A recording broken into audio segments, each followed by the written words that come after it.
paling mudah ditemukan di pasar maupun tukang sayur keliling.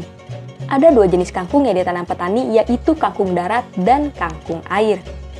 Meski keduanya mirip, tapi secara fisik dan rasanya berbeda. Dari sisi bisnis, kangkung darat memberikan keuntungan lebih bagi petani. Karena waktu budidayanya hanya butuh waktu 20-25 hari. Peluang usaha budidaya kangkung yang kian terbuka memacu PT Iswesit Indonesia melakukan inovasi teknologi dengan merakit 7 varietas unggul kangkung darat, yaitu Bangkok LP1, Hapsari, New Shrimpy, Mahar LP1, Dinara, Shrimpy, dan Salina. Benih kangkung yang dipasarkan dengan label dagang cap panah merah ini direkomendasikan untuk dibudidayakan di dataran rendah.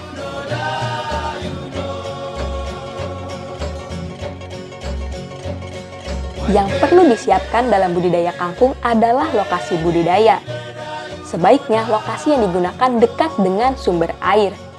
Hal ini diperlukan untuk memudahkan perawatan ketika tanaman butuh pasokan air. Berikutnya adalah pengolahan lahan.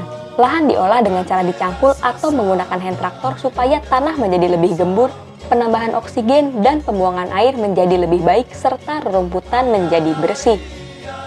Buat bedengan dengan ukuran lebar cukup 100 cm, tinggi bedengan antara 20-30 cm dan jarak antar bedengan sekitar 50-60 cm.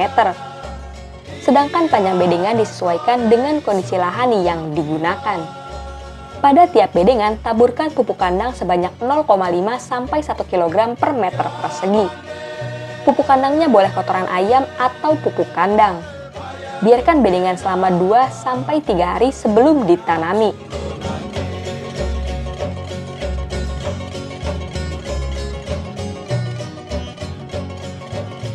Benih dapat langsung dihamburkan pada bedengan dengan jarak sekitar 5 cm. Dengan sistem ini, kebutuhan benihnya cukup hemat, hanya 80-85 kg per hektar. Setelah benih selesai dihambur, tutup dengan tanah tipis-tipis. Kemudian disiram secara hati-hati. Antara 3-4 hari setelah dihambur, biasanya kangkung sudah tumbuh. Setiap hari bedengan perlu dikontrol. Bila bedengan kurang lembab atau kering, segera disiram. Biasanya sejak penanaman bedengan disiram setiap hari.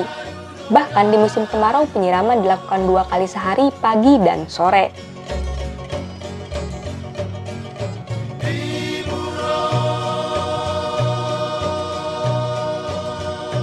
Berbeda dengan sayuran lain, kangkung tidak memerlukan banyak perawatan. Yang perlu diperhatikan adalah kecukupan air. Selama budidaya, kangkung perlu disiram 1-2 hari sekali, terlebih di musim kemarau.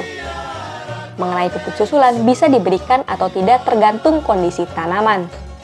Bila tanaman tampak subur, itu tandanya pupuk dasar yang diberikan saat pengolahan lahan masih cukup. Tanaman hanya perlu disiram minimal 1 kali sehari. Sebaliknya, jika tanaman kurang subur yang ditandai dengan warna daun memudar, berarti tanaman kekurangan pupuk.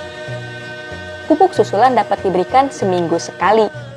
Jenis pupuknya hanya urea atau NPK. Dosisnya, larutkan 5 gram urea atau NPK ke dalam 1 liter air. Misalnya, untuk ember hitam kapasitas 13 liter, cukup dilarutkan 65 gram urea atau NPK. Kemudian, siramkan ke bedengan menggunakan gembor. Selain itu, perlu segera pembersihan rumput-rumput agar tidak mengganggu tanaman utama. Pengendalian rumput ini tidak perlu menggunakan alat mekanik, cukup dilakukan manual dengan cara dicabut. Demikian pula bila diketahui ada serangan hama, terutama ulat, sebaiknya tidak disemprot dengan racun pestisida. Pengendalian hama cukup dilakukan secara manual, yaitu memunguti hama satu persatu kemudian dimusnahkan. Penyakit yang biasa dijumpai pada tanaman kangkung adalah karat putih atau Albugo ipomea. Penyakit ini bisa dikendalikan dengan bahan aktif mancozeb dan azoxystrobin.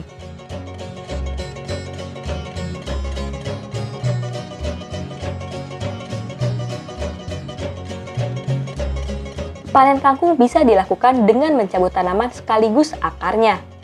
Waktu panen dilakukan pada pagi atau sore hari agar hasil panen tetap dalam kondisi segar. Dari pengalaman para petani yang menanam kangkung darat cap panah merah, diketahui bahwa hasil panennya sangat tinggi. Demikian pula kualitas hasil panennya. Batangnya besar dan renyah serta ukuran daunnya sedang sehingga sesuai minat konsumen.